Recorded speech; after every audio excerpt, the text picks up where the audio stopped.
এটা হচ্ছে Sony xperia 1 Mark 5 Sony new flagship camera phone. সর্বমাত্র এই ফোনটি ইউরোপ মার্কেটে লঞ্চ হয়েছে আর বলা হচ্ছে সনি xperia 2023 এর টপ ক্যামেরা স্মার্টফোন। এই ফোনের বিশেষত্ব হচ্ছে ইমপ্রেসিভ ডিসপ্লে, স্ন্যাপড্রাগনের পাওয়ারফুল গেমিং প্রসেসর এবং দুর্দান্ত লেভেলের একটি ক্যামেরা সেটআপ। তো আজকের এই ভিডিওতে সনি xperia 1 Mark 5 এর সমস্ত কিছু নিয়ে আলোচনা করব, ক্যামেরা পারফরমেন্স এবং প্রাইস সম্পর্কে ডিটেইলসে জানবো। তো চলুন আর বেশি কথা না বলে শুরু করে নিই আজকের এই ভিডিও। সবকর প্রথমে দেখে নেবো এই ফোনটির ডিজাইন। এখানে ফোনটিকে দেখতে পাচ্ছেন খুবই প্রিমিয়াম লাগছে। প্রিমিয়াম কেন লাগবেন না বলুন, কারণ এই ফোনের সামনে এবং পিছনে ব্যবহার করেছে গোরিলা গ্লাসের ভিকটিসের প্রোটেকশন এবং সাইড ফ্রেমটি অ্যালুমিনিয়ামের। এই ক্যামেরা মডেলের যে ডিজাইন আছে এটি আমার কাছে ডিসেন্ট লেগেছে, একদমই ইউনিক বলা চলে। ফোনটির থিকনেস করা হয়েছে 8.3 mm, ওজন হিসেবে থাকছে 187 গ্রাম। পাতলা স্লিম ফ্ল্যাগশিপ লেভেলের একটি ফোন। এই ফোনের নিচে দিয়ে থাকছে টাইপ সি পোর্ট, একটি সিম কার্ড ট্রে, আর উপর দিয়ে থাকছে 3.5 mm হেডফোন জ্যাক আর একটি মাইক। ডান সাইডে দেওয়া আছে একটি volume up and down button আর একটি পাওয়ার বাটন। এর পাওয়ার বাটনে ফিঙ্গারপ্রিন্ট সেন্সর দেওয়া আছে, ফিঙ্গারপ্রিন্ট সেন্সর যথেষ্ট ফাস্ট। আর বাম সাইডে তেমন কিছু নেই। তো এরপরে দেখে নেবো আমরা এই ফোনটির ডিসপ্লে।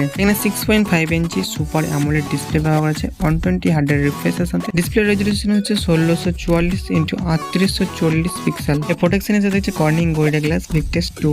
ডিসপ্লে কালার যথেষ্ট ব্রাইট কালারফুল একটি ডিসপ্লে। এরপরে দেখে নেবো আমরা এই ফোনটির পারফরমেন্স। তো পারফরমেন্স হিসেবে কেমন থাকছে, এখানে একটি পাওয়ারফুল লেটেস্ট গেমিং চিপসেট ব্যবহার করা হয়েছে কোয়ালকম স্ন্যাপড্রাগন 8 Gen 2 4 ন্যানোমিটারের সাথে। এর সিপি হচ্ছে অক্টোকোর 1x3.2 GHz আর জিবি হচ্ছে Adreno 710। এরপরে দেখে নেবো আমরা ফোনটির র্যাম এবং রোম। এই ফোনটি দুটি ভেরিয়েন্টের সঙ্গে থাকছে। প্রথমটি হচ্ছে 12GB RAM 256GB স্টোরেজ, আর এটা হচ্ছে 12GB RAM 512GB স্টোরেজ। স্টোরেজটা হচ্ছে UFS, মানে PUBG, free fire, call of duty high গ্রাফিক্সের যে গেমগুলো আছে স্মুথলি প্লে করতে পারবে, কারণ গেম প্লে করার জন্য এখানে একটি পাওয়ারফুল গেমিং চিপসেট ব্যবহার করা আছে কোয়ালকম স্ন্যাপড্রাগন 8+ Gen 2 4 ন্যানোমিটারের সাথে। গেম প্লের সময় কোনো ধরনের আপনি হিটিং ল্যাগ ফ্রেম ড্রপ দেখতে পাবেন না, স্মুথলি গেম প্লে করতে পারবেন। এই ফোনটির আন্তর্জাতিক স্কোর থাকছে 11.5 লাখের মতো। তো এরপরে দেখেন আমরা এই ফোনটির ক্যামেরা কোয়ালিটি। এই ফোনটির ব্যাক সাইডে 3 লেয়ার ক্যামেরা সেটআপ ব্যবহার করা হয়েছে। এখানে 48 মেগাপিক্সেল থাকছে মেন ক্যামেরা, 12 মেগাপিক্সেলের টেলিফটো লেন্স আর 12 মেগাপিক্সেলের আলট্রা ওয়াইড ক্যামেরা। তো এই ক্যামেরা তোলা কিছু ফটো দেওয়া থাকলো, দেখে নিন।